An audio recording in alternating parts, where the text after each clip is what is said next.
Sumanti dan Syarul. Baik, untuk ini oleh kelompok 3 dengan ini saya persilakan untuk memaparkan materinya.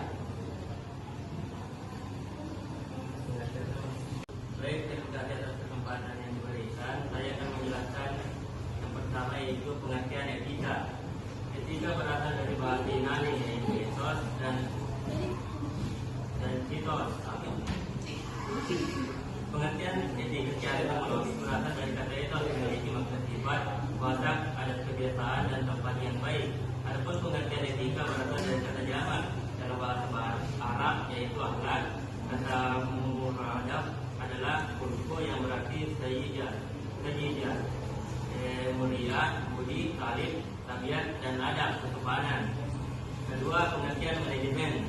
Manajemen adalah ilmu dan mengatur proses pemanfaatan sumber daya manusia dan sumber-sumber lainnya secara efektif dan efisien untuk mencapai suatu tujuan tertentu.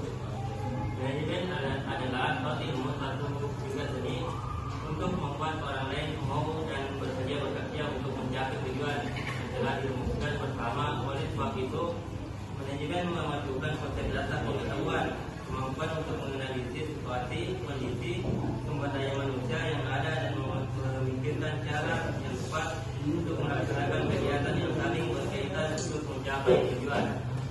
Saya kembali kepada moderator. Baik, terima kasih. Setelah memaparkan materi dari materi pertama, selanjutnya kita kepada materi kedua. Terima kasih atas kesempatan yang diberikan. Yang ketiga itu juga dalam manajemen. Ada beberapa yang pertama kejujuran, yang kedua integrasi, yang ketiga dalam percaya, yang keempat keadilan, yang kelima kebaikan, yang keenam hormat, yang ketujuh yang kedelapan keunggulan, yang kesembilan kepemimpinan, dan yang ke-10 bertanggung jawab. Yang keempat etika dalam kepemimpinan. Yang pertama memiliki pengetahuan tentang nilai moral, yang kedua senantiasa fokus kepada keberhasilan, yang ketiga menemukan orang-orang lain integrasi, keempat memelihara, yang kelima mengembangkan mekanisme, yang keenam melihat nilai positif dan dari sisi atau pengalaman yang lain. Untuk itu saya kembalikan ke moderator. Terima kasih atas materi yang diberikan oleh materi kedua. Selanjutnya kita beralih kepada materi ketiga dengan ini saya persilakan. Terima kasih atas kesempatan yang diberikan sebelumnya. Kita sambung pada bagian E, yaitu ada etika dalam teknologi informasi. Etika di sini mengetahui teknologi informasi akan menjadi hal yang sistematis dalam pengembangan bangsa ke depan dalam memajukan kehidupan bangsa maupun bernegara. Poin 1, ada undang-undang teknologi informasi di Indonesia. A. Undang-undang Hak Cipta yang sudah disahkan dengan nomor 19 tahun 2002 yang diberlakukan mulai tanggal 29 Juli 2003. Di dalamnya diantaranya mengatur tentang hak cipta. Kemudian ada poin kedua, pelanggaran etika profesi teknologi informasi. Ada 4 poin, yaitu kejahatan komputer, netiquette, e-commerce. Yang keempat, pelanggaran hak atas kekayaan intelektual. Saya kembalikan ke moderator. Ya, baik, terima kasih untuk pemaparan materi dari kelompok 3. Selanjutnya kita beralih kepada sesi pertanyaan, yang dimana sesi pertanyaan ini masing-masing 2 pertanyaan dari setiap kelompok. Dengan ini untuk audiens saya persilakan untuk memberikan pertanyaan. Terima kasih. Selanjutnya kita beralih kepada sesi pertanyaan, yang dimana audiens akan bertanya dari kelompok 3, yang dimana diwakili oleh saudari Junita yang bertanya kepada kelompok 3. Dengan ini saya persilakan. Baik, terima kasih. Pertanyaan langsung saja. Pertanyaannya yaitu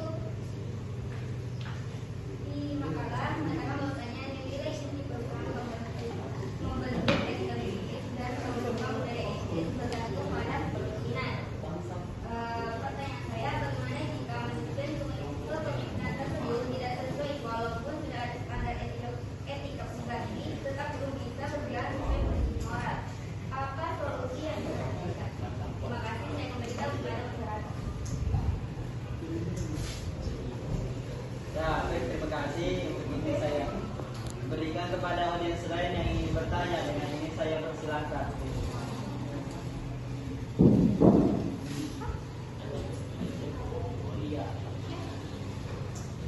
Baiklah, saya akan bertanya kepada kelompok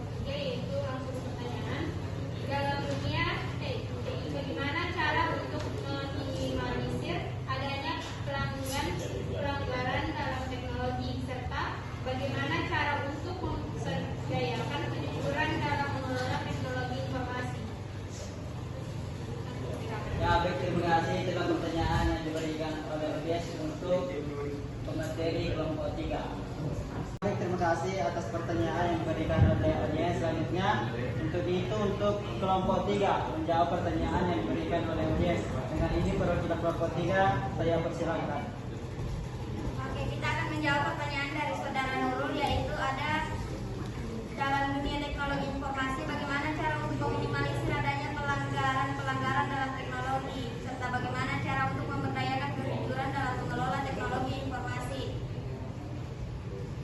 Dapat kita tangkap bahwa cara untuk meminimalisir adanya pelanggaran dalam teknologi, yang pertama di sini ada kebijakan prosedur keamanan, kemudian ada pelatihan kesadaran keamanan, pengaturan teknologi keamanan maupun penggunaan. Kemudian dengan mengimplementasikan strategi-strategi ini, organisasi dapat meminimalisir resiko pelanggaran dalam teknologi dan melindungi data serta sistem mereka dari ancaman yang terus berkembang sesuai perkembangan teknologi. Kemudian cara untuk memberdayakan kejujuran dalam mengelola teknologi informasi, ada kepemimpinan yang etis, yang mana dimaksud yaitu menunjukkan perilaku jujur dan etis. Kemudian yang kedua, kebijakan etika yang jelas, menetapkan kebijakan etika yang jelas dan mudah dipahami, yang menjelaskan pentingnya kejujuran dan integritas dalam pekerjaan sehari-hari. Kemudian ada poin ketiga, yaitu pelatihan dan pendidikan, transparansi operasional. Dengan menerapkan strategi-strategi ini, organisasi dapat membangun budaya kejujuran yang kuat dalam pengelolaan teknologi informasi, yang gilirannya akan meningkat kepercayaan dan efisiensi kinerja secara keseluruhan. Sekian, saya kembalikan ke moderator. Ya baik, terima kasih atas jawaban yang diberikan oleh perwakilan kelompok 3. Selanjutnya saya beralih kepada penanya. Dengan ini saya persilakan untuk menanggapi jawaban yang diberikan oleh kelompok 3. Baiklah, terima kasih atas jawabannya. Saya terima dengan baik. Saya kembalikan ke moderator. Ya baik, terima kasih. Selanjutnya kelompok 3 akan menjawab pertanyaan yang diberikan oleh saudara Juli. Dengan ini saya persilakan.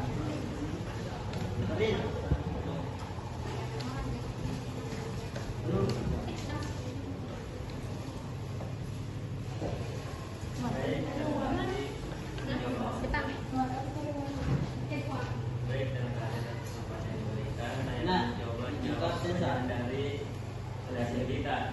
Pertanyaannya itu nilai-nilai perusahaan membentuk etika bisnis dan pembentukan budaya etis bergantung kepada kepemimpinan. Bagaimana jika manajemen kepemimpinan tersebut tidak sesuai walaupun sudah ada standar etika pengganti, tetapi belum bisa berjalan sesuai prinsip moral? Apa solusi yang Anda berikan? Di sini terdapat beberapa solusi. Yang pertama yaitu pelatihan khusus dan pembinaan. Menyediakan program pelatihan dan pembinaan yang difokuskan kepada etika bisnis dan kepemimpinan etis. Pelatihan ini misalnya mencakup workshop dan sesi monitoring oleh ahli etika bisnis. Kedua yaitu penilaian kinerja berbasis etika. Menambahkan komponen penilaian etika dalam evaluasi kinerja pemimpin. Pemimpin harus dinilai tidak hanya berdasarkan hasil bisnis, tapi juga berdasarkan bagaimana mereka mencapai hasil tersebut dengan memenuhi standar etika perusahaan. Ketiga yaitu penentuan tujuan etis. Menetapkan tujuan etis yang jelas dan terukur sebagai bagian dari tujuan kinerja pemimpin. Keempat yaitu sanksi dan konsekuensi. Menerapkan sanksi yang jelas dan jelas bagi pemimpin yang melanggar standar etika. Ini bisa berupa penurunan jabatan, pengurangan bonus, atau bahkan pemecatan jika pelanggaran etis sangat serius. Demikian dari saya memberikan kepada moderator. Ya baik, terima kasih atas jawaban yang diberikan oleh saudari Fadil. Dengan ini untuk dari perwakilan audiens yang bertanya saya serahkan. Baik, saya diserahkan.